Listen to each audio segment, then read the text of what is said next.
Robbie's giving me the go-ahead now. So hey everyone, welcome to this week's episode of TeikaTV. We're here live at 3 p.m. on January 4th out of our Boston offices, and there is a snowpocalypse outside. I believe the term is it a bomb? It's a bomb cyclone. Oh, it's a bomb cyclone. So we are actually joining you without any power, and Robbie's got this all set up on battery power, so happy to have everyone joining us live. So today, what we're going to cover are some strategies around bidding on sponsored products. And what we'll walk through is where to start with bids, how to make some initial adjustments, and then on the more advanced side, what the best strategies are to lower that ACOS and really hit your targets of what you're trying to achieve.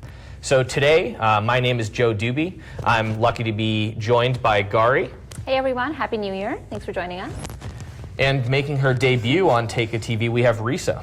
Hi guys, I work on the customer success team at Teikametrics, and I work with Gauri, and we talk about bidding strategies every day, so excited to discuss it with you live today. Yep. And because we are running on battery power, we don't have our normal TV up there, so we're going to be looking live at the questions that are coming in on Risa's phone, and Gauri will be monitoring that as well. So please drop us a like. Let us know in the comments section where you're joining us from. If you're in warmer weather, let us know. I wish we could pan the camera over. Usually we can see the skyline of Boston, but it's just a complete whiteout right now. With chunks of ice hitting our windows. If you hear any sudden thuds, that's what that is. So before we break down those bidding strategies, I'd love to talk to everyone a little bit about what we're seeing in the news this past week as it relates to Amazon. So there were a couple of big headlines that I saw come out, Gauri. One of them was a press release coming out from Amazon themselves proclaiming how many items they had shipped Prime over the last year. And it's a pretty big number. Yeah, I mean, we'd love for you guys to take some guesses out there. Sure.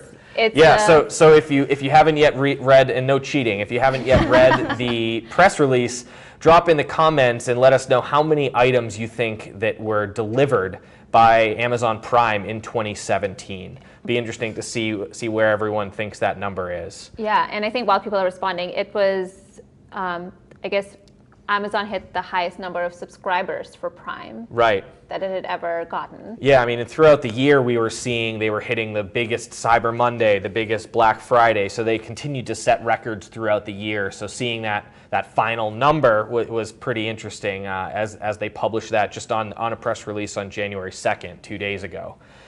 There were also some other interesting nuggets in there that we'll get to throughout the event today, but love to hear from the audience when they get a chance. We're looking and seeing what those most watched movies were, what those most listened to songs were, so it'll be fun to see what some guesses are and if people are in tune with those most popular items across the US. Yeah, and I think the other change, and Risa, you've seen this happen, is with Prime, not just the number of subscribers increasing, but the ways that sellers can take advantage of the Prime program as well. Right. So it used to be sort of relegated to just FBA sellers, but the new thing has been seller fulfilled Prime as well, right? So in the way that I understand that is it's different among areas. For example, an item that's seller fulfilled Prime right here available to me now in Massachusetts wouldn't be the same in California or in a different area of the country. Right, and yeah, that's an interesting program. And if you are a seller and you're using seller fulfilled Prime, you have to really adhere to those shipping metrics, or you'll get removed from the program. Right. So you have to be very good on the fulfillment side out of your own warehouse if you're using seller fulfilled Prime to actually hit those deadlines to make sure the customers are getting those items within 2 days. We have any guesses coming in? We have one guess, or two guesses that are the same number, different numbers, 3 billion Kathleen and 3 billion. is off by a large number. Jeff's writing in with 3 billion, so that's almost there. So the actual number we saw come in the press release was 5 billion items shipped from Prime. So incredible to sort of see that growth from Amazon. And about half of that traffic is coming from third-party sellers. So, it's all of those small businesses and entrepreneurs that are making up half of that volume, sending out those items using FBA. The other interesting headline we saw and we were talking about earlier, where there were some projections, I think it came from Gene Munster, who was saying maybe Amazon's going to buy Target this year. What do you think? I saw that article, and I've seen a few other news sources pick that up since in the past couple of days. It's definitely not, I guess we should clarify, it's a prediction and not necessarily a forecast, but it wouldn't be an altogether shocking move to me after Amazon purchased Whole Foods that they would go after Target and get some of, because Target does have loyal shoppers, so it'd be a good base for Amazon to tap into. Yeah, and I was reading about how Amazon, wants to really get into the clothing and apparel, and maybe that partnership makes sense. But the other counter argument was maybe Kohl's would be a better target because they actually already have a partnership with Amazon where you can take your Amazon returns into a Kohl's store and do the return through there. So it'll be interesting to see in 2018 as we head into the new year what the next big move is from Amazon. I mean, obviously the Whole Foods acquisition made a lot of noise in the last half of 2017. Yeah, we have a comment, something about Instapot, which was one of the most popular items on Amazon this year. Oh yeah, that Instapot actually came up in the press release, so it's funny it came up through the comments, but there's definitely a huge loyal following of potheads out there where there's a whole tiny little economy right around this one little pot, right? Where there's cookbooks and there's YouTube channels dedicated. So do you have any favorite Instapot recipes to share? I don't. I wish I did. No, I do not. But I mean, I think you can make yogurt in it. It's very versatile, and it's incredible how we actually were reading an article earlier about how Instapot, there's so much of its success is attributed to Amazon and being able to reach that wide audience so quickly. It was the #1 wedding registry gift this year. Yeah, I saw that, the wedding registry. I don't know if I want an Instapot for my wedding registry. What do you think? I don't know. I could see the benefits of it for sure. I feel like I already have some of those things in separate implements already, so I don't know if I'd want to add another thing to my Boston-sized kitchen. Then you can get rid of the other devices. Yeah, that's true. Awesome. Any other comments coming through? Kathleen swears she meant 3 billion instead of 3 million. Oh, Kathleen, I don't know. I don't know if you can. I don't know if that's allowed, Kathleen. So yeah, so we've talked a little bit through some of those headlines. I think we can dive in right down to the content for today. So breaking down that bidding strategy. So with sponsored products, this is something that will get asked all the time by sellers is, where do I start with that bid? Yeah. So it's pretty daunting to have your campaign set up, okay, I'm going to set up my automatic campaigns, I'm going to set up my manual campaigns, organize all of my products in different ad groups. But when it comes down to setting my bids, where do I go, right? Yeah, I think a lot of customers that I speak with or sellers that I speak with come in really concerned about finding new keywords. But in some ways, I think part of that is keyword strategy is a little bit easier to nail down versus bidding strategy. And a lot of people haven't considered the nuances of what a high bid might mean or a low bid might mean when they come speak with us. Yeah, I think you're absolutely right, is that keywords are sort of that shiny object that you may get sort of your focus redirected towards or be really fixated on getting that huge list or filling out thousands of keywords, but we really see the success not in the quantity of keywords, but in getting a good quality list by following that playbook of using your automatic campaigns, discovering some search terms, going through that process of using broad, phrase, and exact on the manual side. But once you have that list of keywords, the real important part is how much are you actually bidding on them, right? Because a bid that's too low can kill performance on an otherwise great keyword for you. So you could be running at the right bid for a long time, you decide to drop the bid too low, you could see that performance drop on a keyword that was actually really good for you. So Risa, I know you've worked with so many sellers and getting them onboarded, and there used to be a number in Seller Central called the estimated page one bid.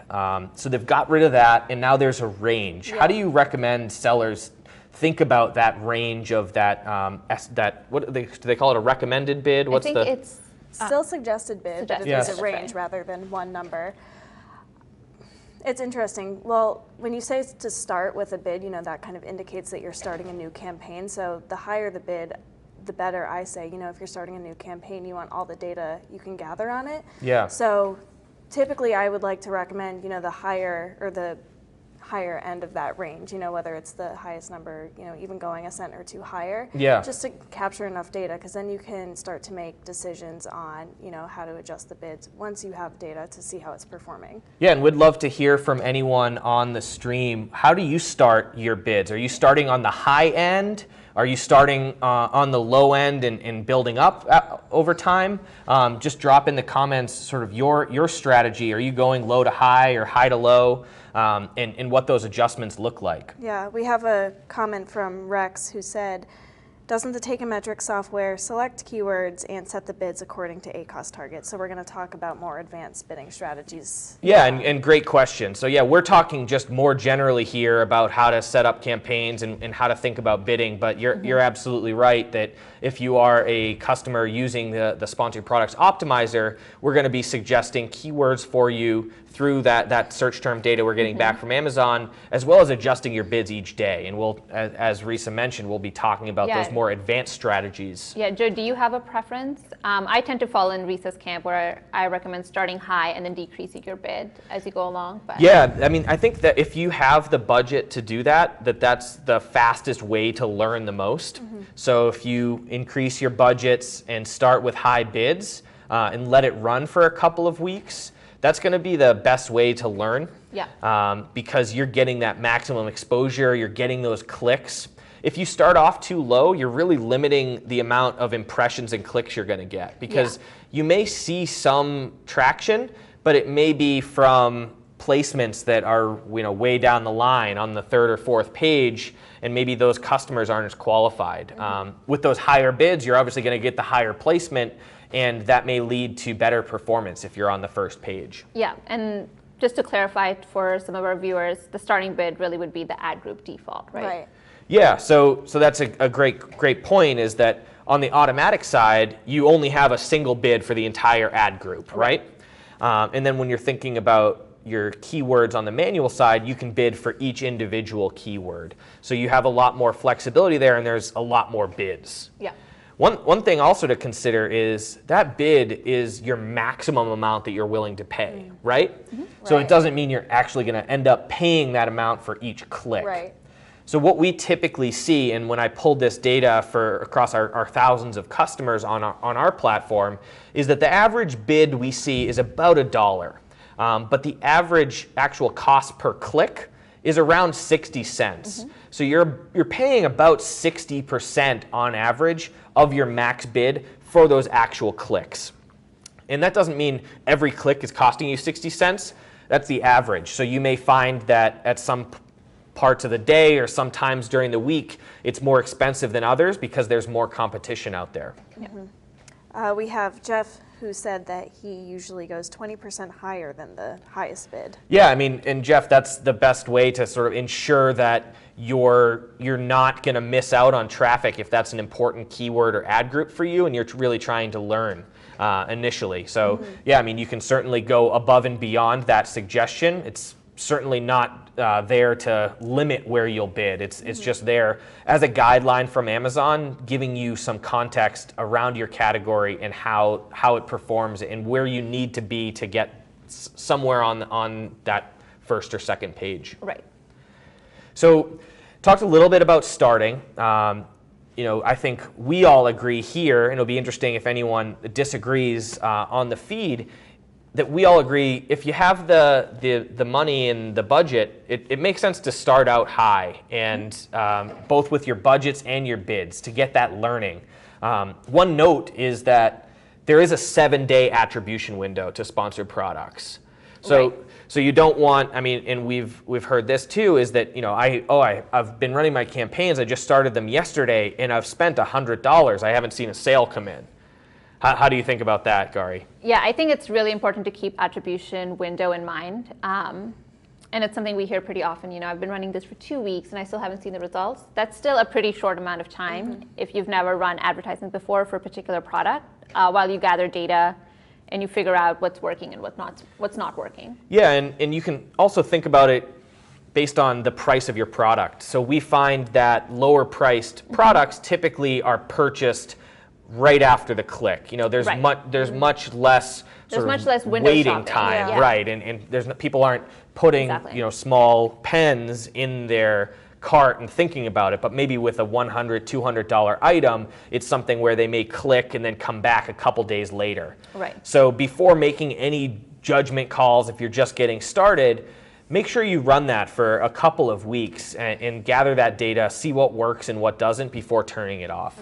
Yeah, it's also interesting this time of year because we're coming down from that holiday traffic. Right. So a lot of people will see a decrease in spend and, not think that, something's wrong with, how they're running their bids, but it's probably just a natural decrease in shopping. Yeah. Yeah, and one thing we'll get asked as well is, and we're seeing ice now fall down from the roof here. So I hope if the feed cuts out, send help.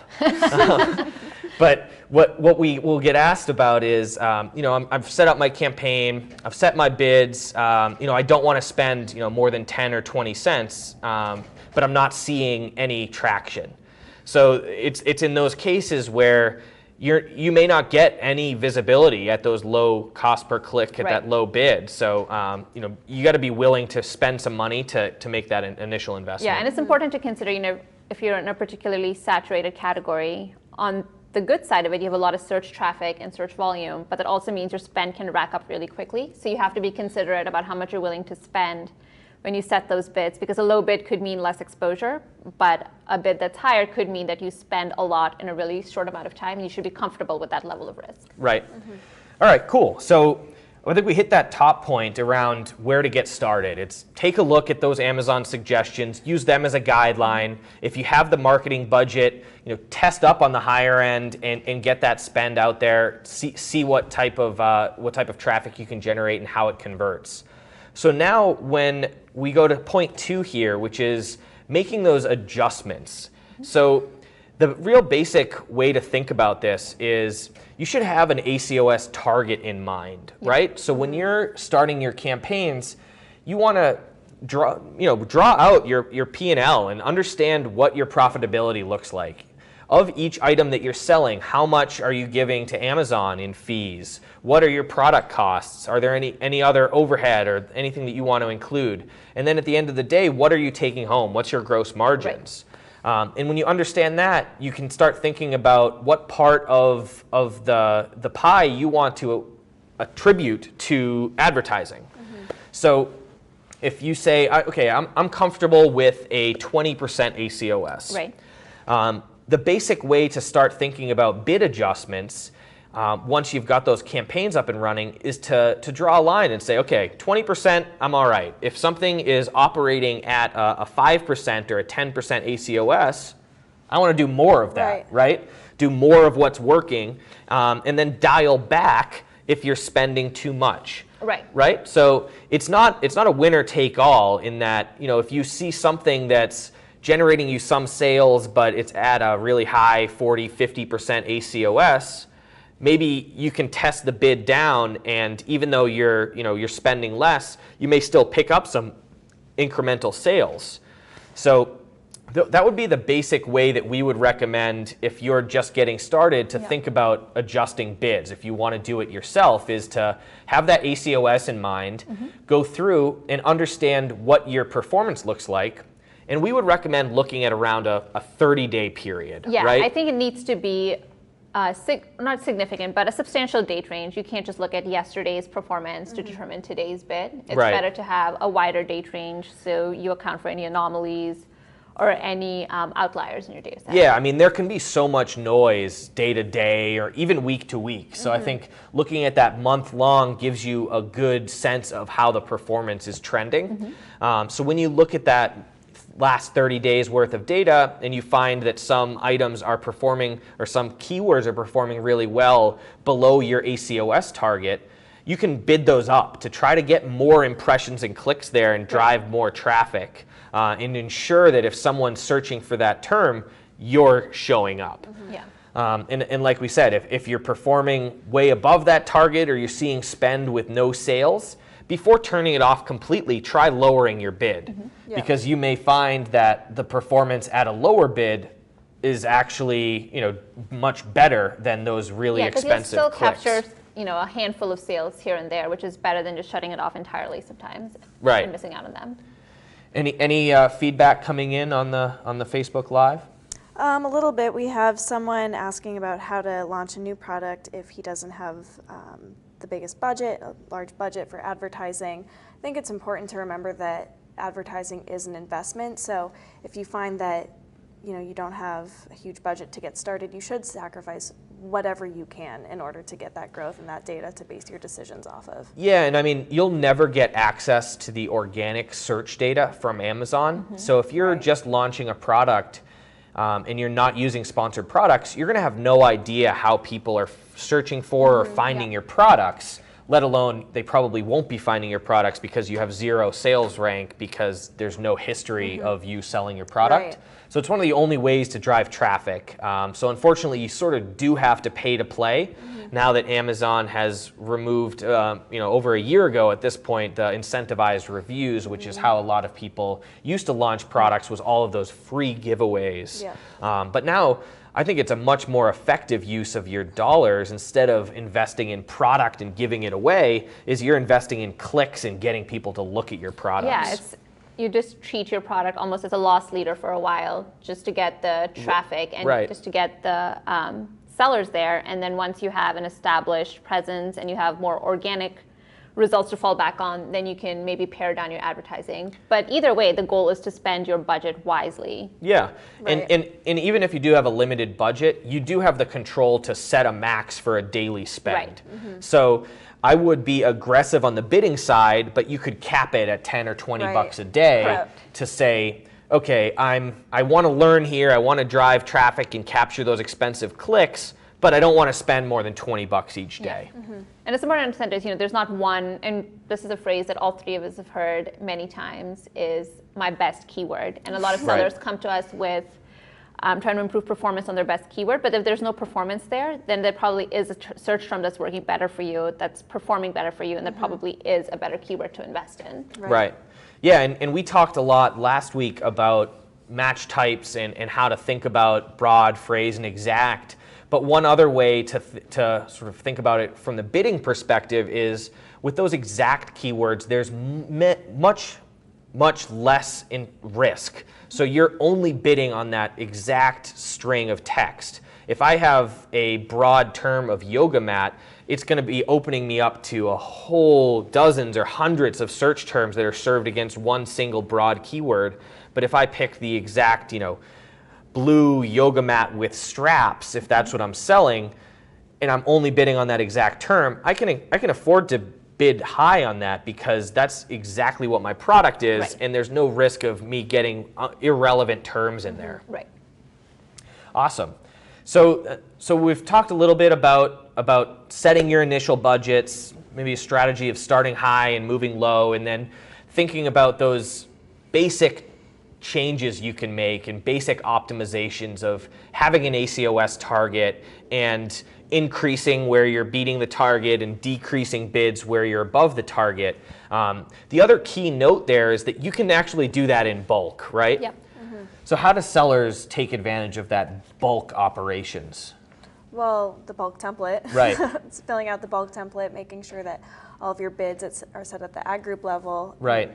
In case of an automatic campaign, Yeah. the keyword level and a manual, and just uploading that to change the bids all at once. Exactly. So instead of clicking one by one into each of your keywords and adjusting your bids, you can download your file from Amazon, see what all of your current bids are at, adjust it in Excel, which can be a lot quicker, and then upload it back in. Yeah.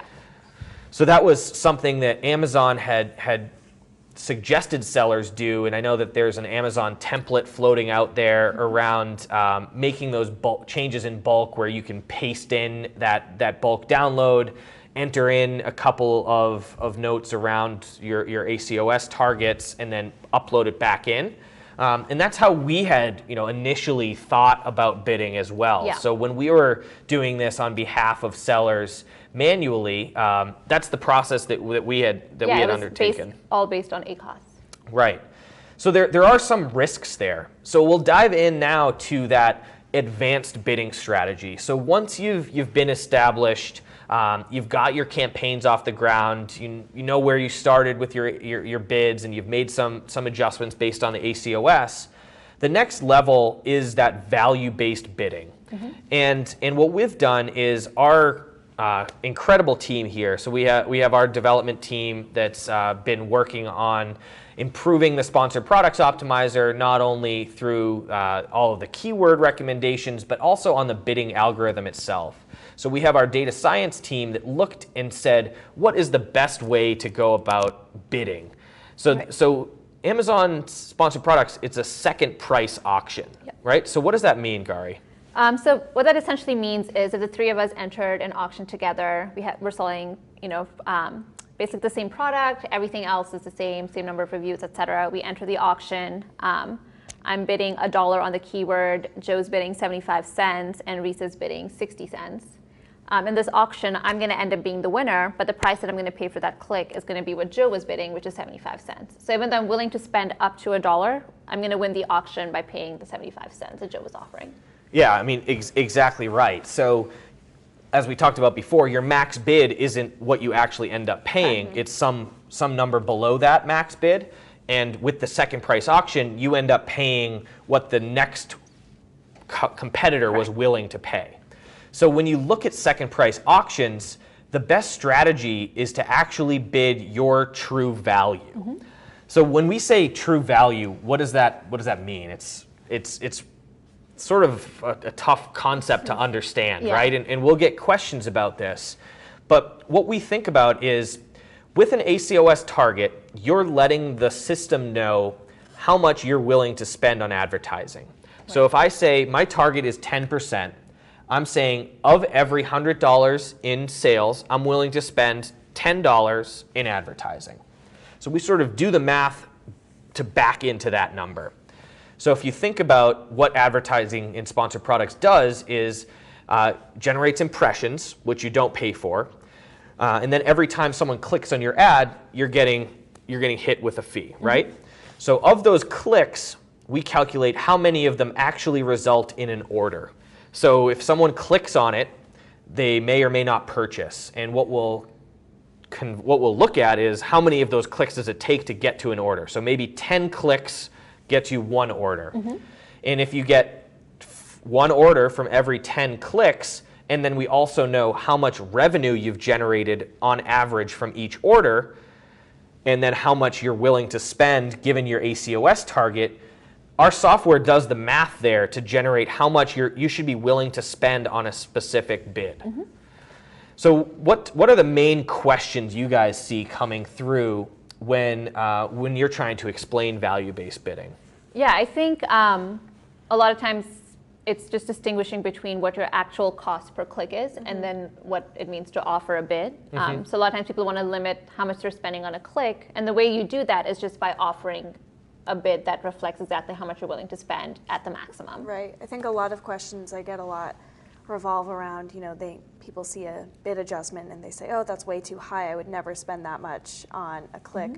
But whatever you set the ACOS target to, and based on the performance of that ad group or keyword, we set it there for a reason. We're not just blindly raising bids. It's there based on performance, and based on your ACOS target, you can't afford to spend this much. Right. So if sellers want to be more aggressive, they can increase that ACOS target, and it tells the system, I'm willing to spend more on advertising. And the reason that this strategy is just far superior to the ACOS chasing or the previous intermediate step that we were talking about around just increasing if you're below or decreasing if you're above your target is because you're not at risk of really overspending or underspending, right?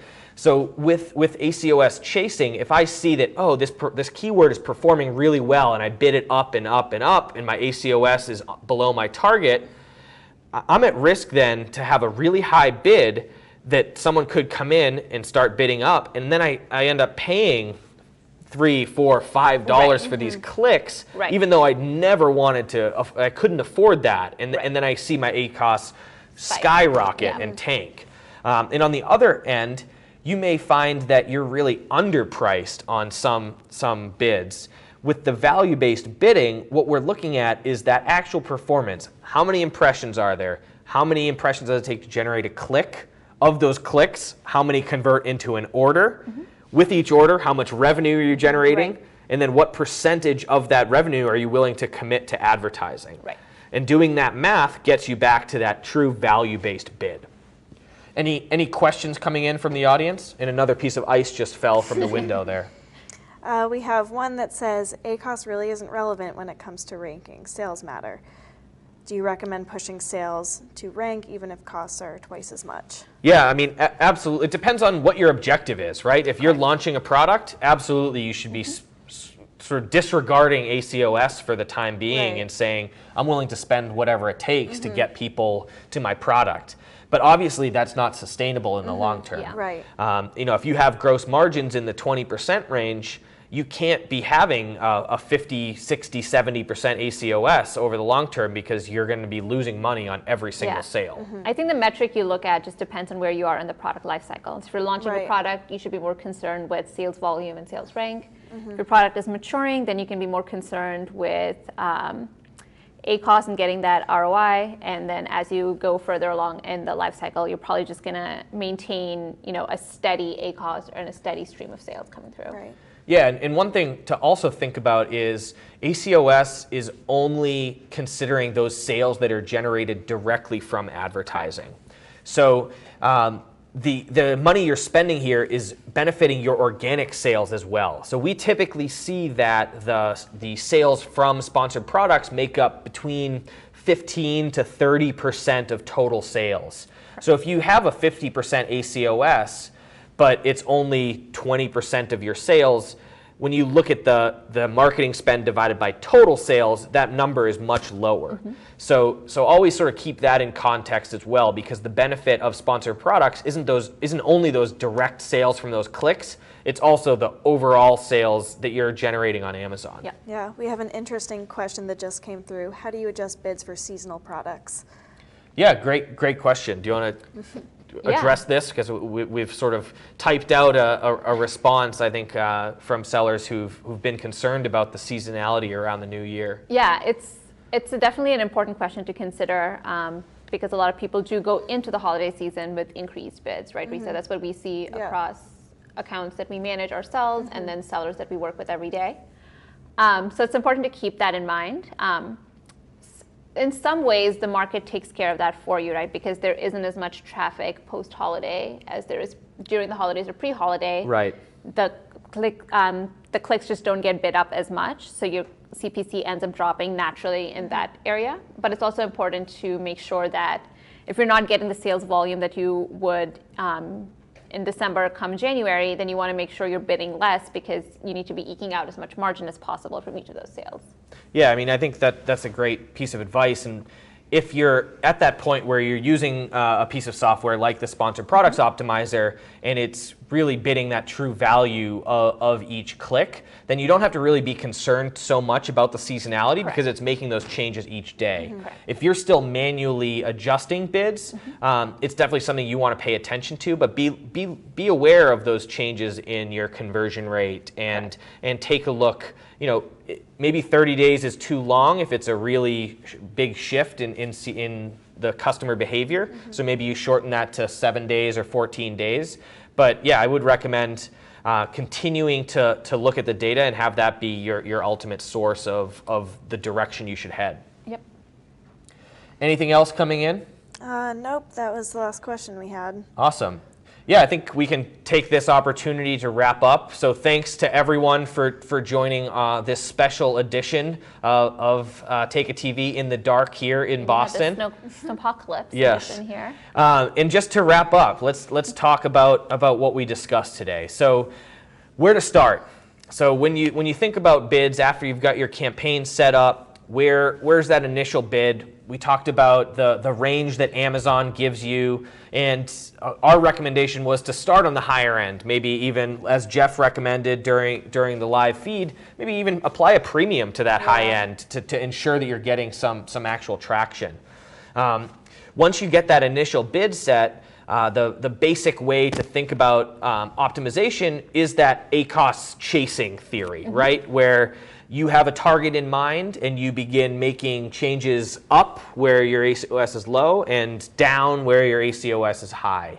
And there you can even take advantage of the bulk operations file and make those changes all in bulk through Excel. It's not the most nuanced way to make changes, but it's a good way for just getting started. Absolutely. You can manually adjust it.